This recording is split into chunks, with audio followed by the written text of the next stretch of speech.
pergunto objetivamente, quanto a empresa Precisa ou a Barat recebeu desse governo, do governo Bolsonaro, nesse contrato?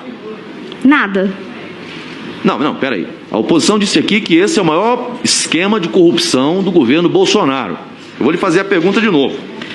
Quanto o governo, o Ministério da Saúde, pagou nesse contrato da Covaxin, o governo Bolsonaro? Nada. Mas empenhou 1 bilhão e 600 milhões de reais e não pagou. A oposição começou a falar porque ela se incomoda quando vê que assim, a narrativa começa a cair por terra. Veja, a oposição, essa que fala e faz acusações sem provas, ela não encontra provas, aí fabrica. Porque aqui é o seguinte, inventaram agora narrativas como provas. Eu nunca vi dizer, se narrativas servirem como prova em processo, tomara que o Ministério Público não pegue como referência o que está acontecendo aqui nessa CPI. Tomara. Porque, repito, desse contrato, Vossa Senhoria está afirmando essa CPI que nenhum centavo de real foi pago. Aqui, a oposição coloca erros identificados nas invoices e algumas eventuais contradições nos depoimentos, e estou dizendo contradição porque aqui estiveram 2 depoentes dizendo uma coisa em relação às invoices. Vossa Senhoria vem e diz outra. E aí são usados aqui para colocar esse contrato como o maior esquema de corrupção do governo Bolsonaro. Interessante, interessante. Nenhum centavo de real pago nesse contrato. Nenhum desembolso feito. Zero de prejuízo, mas aqui na CPI da pandemia é um grande crime, zero prejuízo, mas a mesma CPI, sabendo dos milhões de reais desviados do consórcio Nordeste, com provas, com materialidade, com servidores, com agentes públicos que deveriam estar presos, mas estão desfilando, usufruindo as benesses dos milhões desviados. Não, aí não é crime, aí não é corrupção. Corrupção é só o que acontece no governo Bolsonaro, mesmo não tendo 1 centavo de real pago no contrato. Por 15 minutos. Senhora Presidente, senhoras e senhores senadores, a depoente, doutora Emanuele Medrados. Cumprimento também seus patronos que lhe acompanham nesse depoimento. Quanto ao preço dessa vacina, reitero essa pergunta para a resposta objetiva. Houve oferta de vacina da Covaxin a $10 em algum momento? Não, senhor senador. Nunca foi formalizada a oferta de vacina a $10? Não. Tudo o que aconteceu aqui até agora é narrativa. Sim, senhor. O Ministério tentou negociar preço menor com relação à Covaxin em algum momento? Sim. Brigou por preço? Sim. Isso está documentado? Nós temos as reuniões junto à Barat transmitindo que o Ministério sempre quis reduzir o preço, mas o Ministério não tratava em reuniões com a Barat, então acabou ficando a Precisa fazendo esse papel. Mas a Precisa repassava esses questionamentos quanto ao preço à Barat? Em diversos e-mails. Ok. Sobre os invoices, que dia foi feito e que dia foi de fato encaminhado ao Ministério da Saúde? A primeira invoice, ela foi confeccionada no dia 19, a proforma invoice, e no dia 22, pela manhã, ela foi enviada pela primeira vez. A Precisa teria alguma motivação para mentir quanto à data de feitura desses invoices para tentar enganar a CPI? Não, nenhuma. Sabe, Vossa Senhoria, que se essa informação não for verdadeira, obviamente que no procedimento adotado por essa comissão, junto à Polícia Federal, essa informação pode ser desmontada.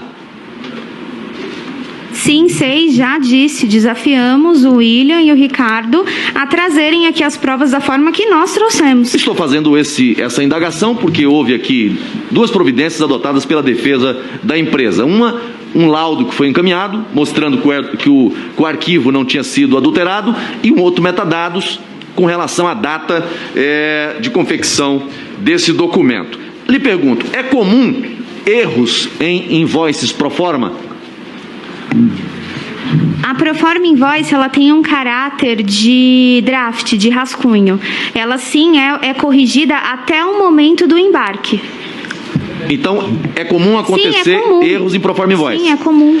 A empresa tentou forçar em algum momento a manutenção do pagamento antecipado previsto na invoice inicialmente apresentada? Não. Não houve resistência por parte da empresa quanto à manutenção do pagamento antecipado? Nenhuma. Quando tomou conhecimento desse erro, como reagiu a empresa? Informamos que já tínhamos notado e já havíamos pedido correção. A empresa tentou manter na invoice como estava a questão do frete e do seguro embutido no custo final do produto? Se ela tentou manter o preço nos porque essas $15. duas cobranças vieram num dos invoices também, contrariando o contrato. Houve resistência quanto à mudança nesse ponto? O próprio Ministério nos pediu que fosse fracionado o valor e que nós não inseríssemos o valor dentro dos $15. Acho que por uma questão de que eles têm que preencher dentro do Siscomex esses valores separados, eles pediram para que a gente fracionasse. Mas isso não significa que nós estávamos cobrando isso do Ministério. Ok. Como foram essas tratativas para ajustar as invoices? Como se deram essas tratativas? Quem tratou? Qual o tempo de resposta? Nós enviamos a primeira invoice no dia 22. No dia 23, recebemos o primeiro pedido de ajustes. Fizemos os ajustes, encaminhamos, retornaram no mesmo dia 23 e corrigimos no mesmo dia 23. Nenhum erro que foi apontado mais de uma vez. Aqui foi feita uma apresentação como se essa invoice, a Proforma Invoice, tivesse ali todas as possíveis irregularidades num documento, né? Parecia uma perícia sendo colocada num painel com erros de inglês, termos em espanhol e outras coisas mais. Como chegou a essa situação? A empresa identificou isso? Senhor senador, até conforme a senadora Elisiane colocou, esse documento ele foi trabalhado pela Barat durante a madrugada e os principais pontos da invoice, eles não foram apresentados de forma incorreta. Nós já explicamos ponto a ponto cada um dos apontamentos que foi feito aqui nessa CPI e a justificativa de o porquê e por que aquilo não é importante, por que aquilo não pode ser considerado um erro e de como que aquilo aconteceu. Então, não só expliquei aqui, como já disse isso para a Polícia Federal. Você disse que a Proforma Invoice é uma espécie de rascunho e que está sujeita às correções. Diversas, inúmeras, sem limite de correções. Chegou a ser apresentada a Commercial Invoice? Não. Não chegou a esse ponto? Não, porque a Commercial Invoice ela só é emitida a hora que a carga vai sair de lá, porque após a aprovação. Tem que ser antes da aprovação da Anvisa ou não? Não, não precisa. Só após a aprovação? Sim. Lhe pergunto, por que você acha que o senhor Luiz Ricardo Miranda fez acusações contra a empresa, colocando esse contrato como suspeito? Eu não sei. Eu não faço a menor ideia.